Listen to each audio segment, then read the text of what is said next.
डूबते देश की आखिरी सांसें, टूटता लोकतंत्र, बिगड़ती अर्थव्यवस्था और कट्टरपंथ की गोद में बैठी पाकिस्तानी सेना।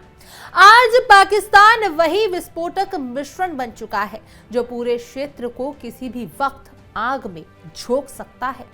और अब इस गिरते पिचकते पाकिस्तान ने दुनिया के सबसे खतरनाक कदमों में से एक उठा लिया है। अपने परमाणु हथियारों की चाबी उस चरमपंथी सैन्य अधिकारी आसिम मुनीर को सौंप दी है।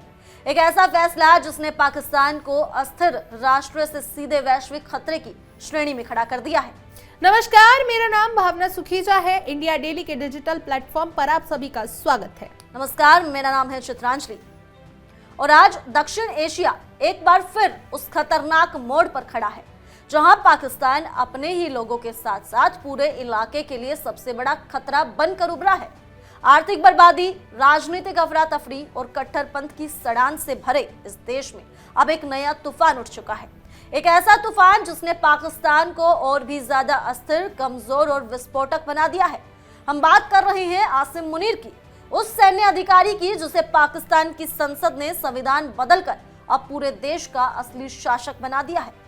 आसिम मुनीर को चीफ ऑफ डिफेंस फोर्सेस बनाने का मतलब यह है कि अब पाकिस्तान की राष्ट्रीय नीति, सेना, आंतरिक सुरक्षा और राजनीतिक नियंत्रण सब कुछ एक ही कट्टरपंथी झुकाव वाले व्यक्ति के हाथों में है।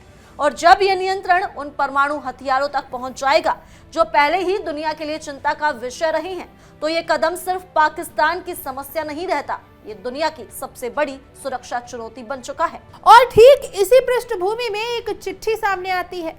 फ्रैंकफर्ट से भेजी गई एक चेतावनी, एक गुहार, एक अलार्म। चिट्ठी लिखी है सिंध के राष्ट्रीय नेता और जय सिंध मुताहिद महाज यानी JSMM के चेयरमैन शफी बुरफत ने। उन्होंने प्रधानमंत्री नरेंद्र मोदी को संबोधित करते हुए साफ लिखा है कि पाकिस्तान एक खतरनाक रूप से अस्थिर दौर में जा चुका है और इस अस्थिरता का सबसे बड़ा कारण है पाकिस्तानी सेना का कट्टरपंथी ढांचा, जिसका नया चेहरा आसिम मुनीर है। बुरफत ने अपनी चिट्ठी में पाकिस्तान के परमाणु हथियारों को लेकर गहरी चिंता जताई और कहा कि इन हथियारों की चाबी अब एक ऐसे व्यक्ति को सौंपी है जिस पर कट्टरपंथी झुकाव के आरोप पहले से लगते आ रहे हैं।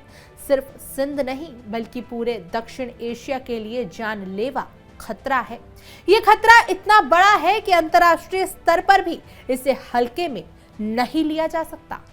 वहीं बुरफत की चिट्ठी सिर्फ एक राजनीतिक बयान नहीं है, ये उस पूरी सभ्यता की पुकार है जो सिंध जैसे पुराने सांस्कृतिक क्षेत्र में आज भी जुल्म के नीचे दबकर कर्रा रही है।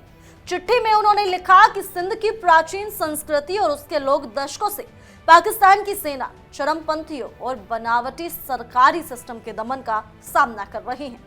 उन्होंने दुनिया को यह बताने की कोशिश की है कि पाकिस्तान का कट्टरपंथी सैन्य ढांचा न सिर्फ वहां के लोगों को दबाता है बल्कि पूरे इलाके की स्थिरता को जहर की तरह निगल रहा है। और जब उसी ढांचे को अब कानूनी ताकत देकर अपने परमाणु हथियारों का मालिक बनाया जा रहा है, तो ये इंसानियत के लिए सीधा खतरा बन जाता है।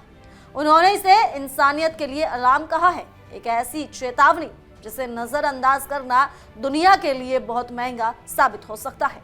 ठीक यही कारण है कि बुरफत की चिट्ठी भारी भड़कम शब्दों से भरी हुई नहीं है बल्कि दर्द, भय, चेतावनी से लबालब है।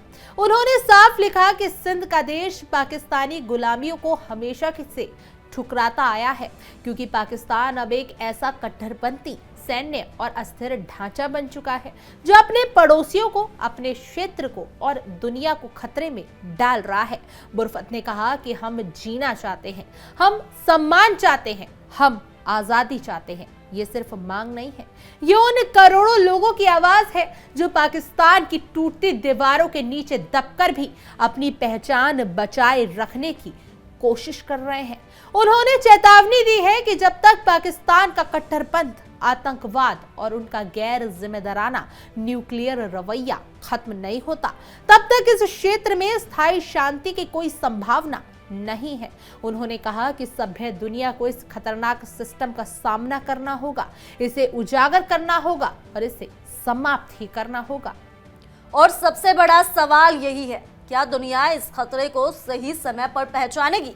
क्योंकि पाकिस्तान की अस्थिरता महज उसकी सरकार तक सीमित नहीं है, वहां का आर्थिक ढांचा ढह चुका है, राजनीतिक व्यवस्था रसातल में है, जनता बेरोजगारी और भूख से टूट चुकी है और सेना अब खुलेआम कट्टरपंथियों की भाषा में फैसले लेने लगी है।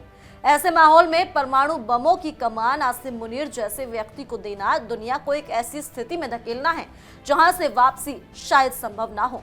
बुरफत ने लिखा है कि पाकिस्तान का जहरीला ढांचा इलाके को बर्बाद कर रहा है और उसके रहते किसी भी प्रकार की स्थिरता की अपेक्षा करना बेवकूफी होगी।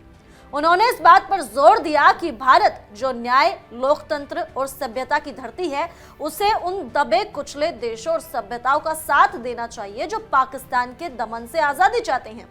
बुरफत का मानना है कि भारत की भूमिका इस समय सिर्फ राजनीतिक नहीं बल्कि मानवाधिकार और सभ्यता की रक्षा करने वाली है। उनके पत्र का अंतिम हिस्सा एक गहरी चोट करता है। उन्होंने कहा कि पाकिस्तान का अस्तित्व उसी समय दुनिया के लिए सुरक्षित हो सकता है जब उसका कट्टरपंथी ढांचा खत्म किया जाए। जब तक उसके आतंकवाद को संरक्षण देने वाली मानसिकता जीवित है, जब तक उसकी सेना राजनीतिक फैसलों की मालिक है, जब तक चरमपंथियों के हाथों में न सिर्फ सत्ता बल्कि परमाणु बमों की चाबी है, तब तक पाकिस्तान दुनिया की शांति के लिए लगातार खतरा बना रहेगा। ये वही पाकिस्तान है जिसने दशकों तक आतंकवाद को अपनी विदेश नीति बताया, जिसे दुनिया ने अनदेखा किया, और अब उसी देश में सेना कट्टरवाद को संविधान के सहारे वैधानिक ताकत दे रही है। और यही वो मुख्य बिंदु है जो दुनिया को हिला देना चाहिए। पाकिस्तान जैसे देश में जहां लोकतंत्र एक पर्दा मात्र है, जहां सेना ही असली सरकार है, जहां अर्थव्यवस्था मौत के किनारे पर है और जहां चरमपंथी विचारधारा सत्ता की कुर्सी पर बैठी है, वहां परमाणु हथियारों की चाबी एक अकेले सैन्य अधिकारी को देना किसी आतंकी संगठन को मिसाइल सौंपने जैसा है। आसिम मुनीर को यह नियंत्रण देना सिर्फ पाकिस्तान के लिए नहीं बल्कि पूरे दक्षिण एशिया और दुनिया के लिए एक अस्थिर और विस्फोटक भविष्य का संकेत है। बुरफत की चिट्ठी इसी खतरे को सामने लाती है, एक आगाह, एक विनती और एक चेतावनी कि पाकिस्तान अब सिर्फ एक असफल राज्य नहीं बल्कि एक परमाणु सज्जित कट्टरपंथी सिस्टम बन चुका है और दुनिया को यह समझाना ही होगा कि यह खतरा सिर्फ सीमाओं तक सीमित नहीं, ये मानव सभ्यता के लिए है। तो फिलहाल के लिए हमारी रिपोर्ट में सिर्फ इतना ही, लेकिन देश और दुनिया से जुड़ी तमाम बड़ी खबरों के लिए जुड़े रहिए इंडिया डेली के डिजिटल प्लेटफॉर्म के साथ और देखते रहिए हमारा खास शो तहकीकात, हर खबर की तह तक।